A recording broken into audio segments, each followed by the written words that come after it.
ఇంత below middle class people ఉన్న ఈ మహంకాళి నగర్ కాలనీలో, ఆల్విన్ కాలనీ డివిజన్లో, షేర్లింగంపల్లి కాన్స్టిట్యున్సీలో మరి ఇప్పటి వరకు దీన్ని ఎందుకు పట్టించుకోవట్లేరు, ఎందుకు చేయట్లేదు అర్థం కావట్లేదు. ఎంతో ఇంపార్టెంట్ అయిన రోడ్డు ఇది. లక్షల మంది రోజు పోతూ ఉంటారు. 2 కాన్స్టిట్యున్సీల connectivity road Quthbullapur and Serilingampally నుంచి మెయిన్ వచ్చే రోడ్లో మరి ఈ రోజు ఈ విధంగా ఉంటే ఈ ప్రజలు మరి ఏ విధంగా దీన్ని ముందుకు అంటే ఎట్లా బతకాలి, వీళ్ళు ఎట్లా ఉండాలి, ఏం చేయాలనేది వాళ్ళ ప్రజలకు అర్థం కాకుండా పరిస్థితిలో ఉన్నారు. కాబట్టి ఇప్పటికైనా ప్రభుత్వం అధికారులు దృష్టి పెట్టి దీని మీద కూలగొట్టేంత శ్రద్ధ చూపించకుండా దీన్ని ఏ విధంగా బాగు చేద్దామనే శ్రద్ధ పెట్టాల్సిందిగా కోరుకుంటున్నాం.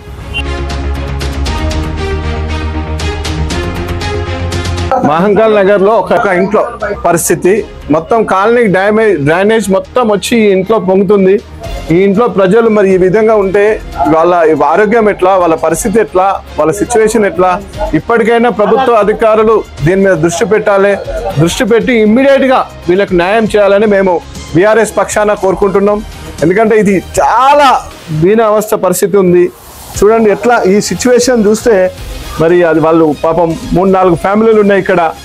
మరి వాళ్ళని ఇప్పటికైనా ఈ అధికారులు వచ్చి ఏ విధంగా, అప్పటికి వీళ్ళు మోటార్ పెట్టి పంపింగ్ చేస్తున్నారు బయటికి, అయినా కంట్రోల్ కావట్లేదు. కాబట్టి ఇప్పటికైనా జిహెచ్ఎంసీ అధికారుల దృష్టికి మేము తీసుకెళ్తాం. దీన్ని ఎట్టి పరిస్థితుల్లో దీన్ని సాల్వ్ చేయాల్సిందిగా బీఆర్ఎస్ పార్టీ తరఫున షేర్లింగంపల్లి కాన్ఫరెన్స్లో, ఆల్విన్ కాలనీ డివిజన్లో, మహంకాళి నగర్లో ఉన్న ఈ దుస్థితిని అధికారుల దృష్టికి తీసుకుపోవడానికి మేము వచ్చినాం ఈరోజు. ఇప్పుడు వర్షాకాలంలో అది తీసిండు, మాది వర్షానికి అది మట్టిలో పడి నీళ్లు పొంగి మాకు ఇది డౌన్ ఉన్నది అనేసి ఇదంతా పొంగేసి ఇళ్లకు మోరు నీళ్లు ఇంట్లోకి వచ్చినాయి. 4 రోజులు 5 రోజుల నుంచి నిద్ర లేదు, తిండి లేదు, తిక్కం లేదు, రోడ్ల మీద పండుకుంటున్నాం మేము. ఇది పరిస్థితి వాళ్ళ ఆవేదన చెప్పేది. ఎండాకాలంలో ఇక్కడ డ్రైనేజ్ వెనక పనులు ఏదైతే చేయాల్సిందో ఎండాకాలంలో చేస్తే బాగుండేది.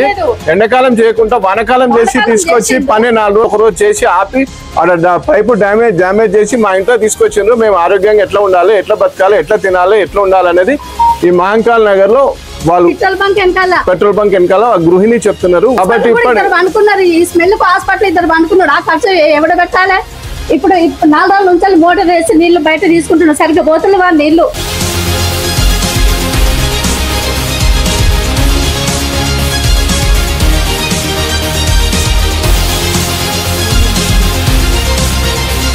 గత వారం రోజులుగా 100% డ్రైనేజ్ వాటర్ ఈ మహంకాళి నగర్, ఆల్విన్ కాలనీ డివిజన్, షేర్లింగంపల్లి కాన్స్టిట్యున్సీలో 100% డ్రైనేజ్ వాటర్ మొత్తం కూడా ఈ కాలనీలలో కొంతమంది ఇళ్లలోకి వస్తున్నది, కొంత రోడ్ల మీద పోతున్నది. కొన్ని లక్షల వెహికల్ ఆ డ్రైనేజ్ తొక్కుంటూ పోతున్నాయి. వాళ్ళ ఇళ్లలో పార్కింగ్లకు ఎఫెక్ట్ అవుతుంది.